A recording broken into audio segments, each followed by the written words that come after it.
would go through some exercises for the over 70s, the less able over 70s. I treat some phenomenal over 70s. So if you're struggling with some of the other little routines we've gone through, I'm going to go through a simpler one that is a little bit more appropriate for people who are perhaps less active. The really important thing is that you do as few as you wish, because you can always build on it.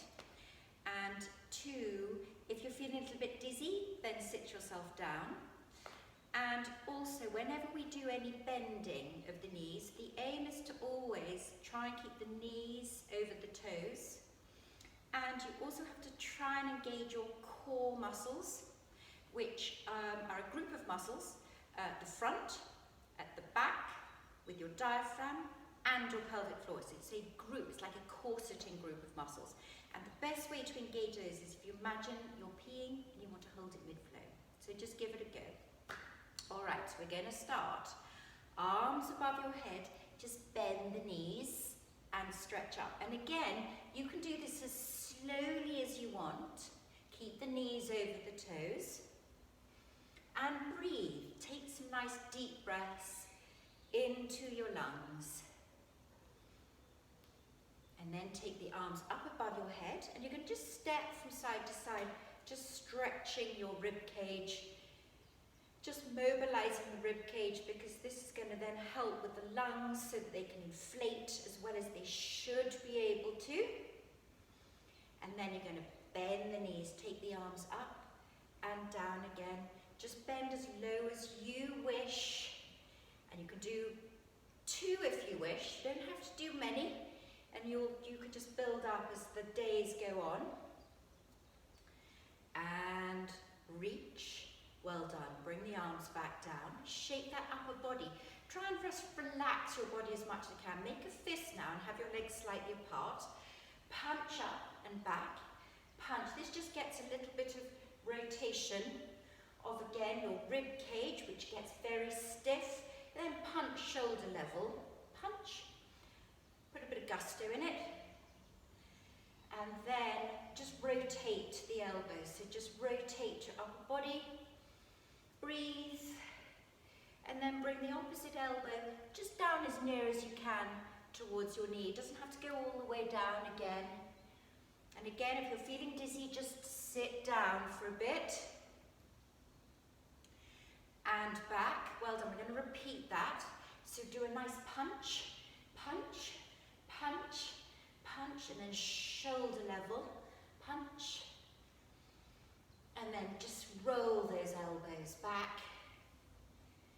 And then see if you can bring the opposite elbow as close as you can towards your knee. And then down, and down, and shake it out. And now you're just going to step to the side. Take the arms out in front of you. Step, step.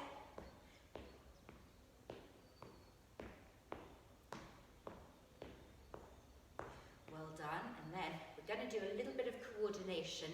So we'll start with just the leg. So I want you to mirror image me. So you're going to bring your left leg forwards, then the right, then step back with the left and back with the right. So just keep repeating forwards.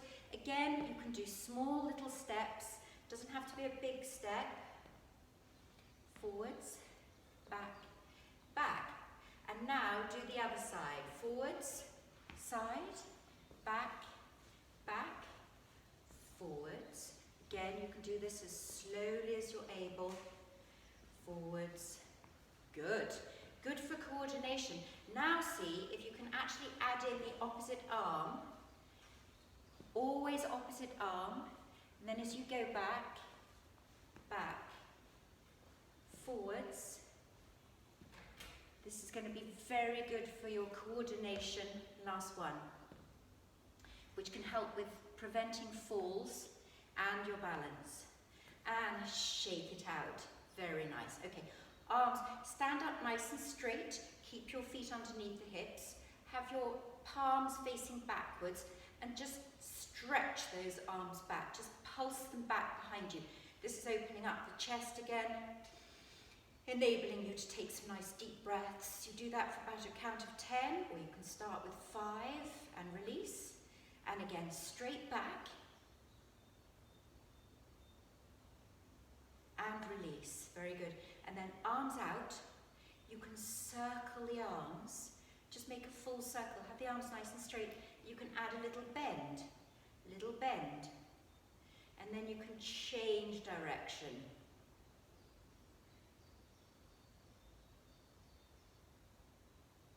And shake it out. Just relax that upper body. Take the tension out.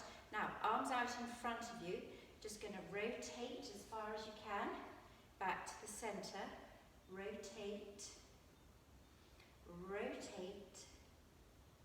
And rotate. And then, again, arms above your head. But again, if you can only reach to here, that's absolutely fine. See how far you can take your arms.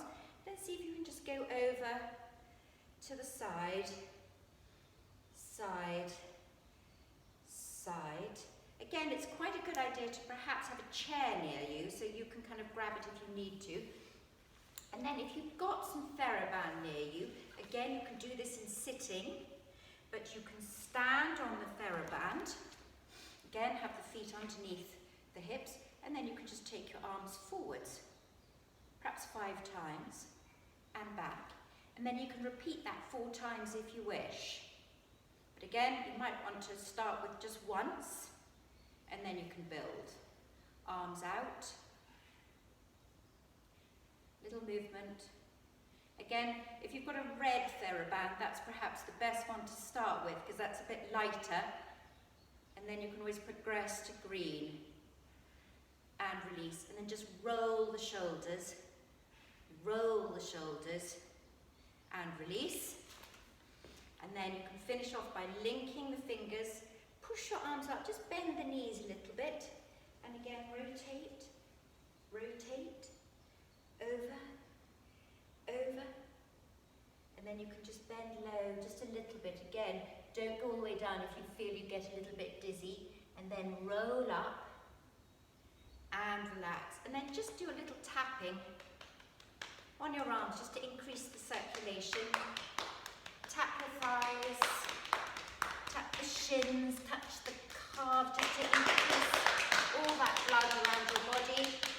And if you make a fist, you could just roll into your low back. This is kind of over the rib, over the kidneys, just slightly high up. And that will again increase blood flow, just get things moving a little bit. Roll those shoulders back, and you've done.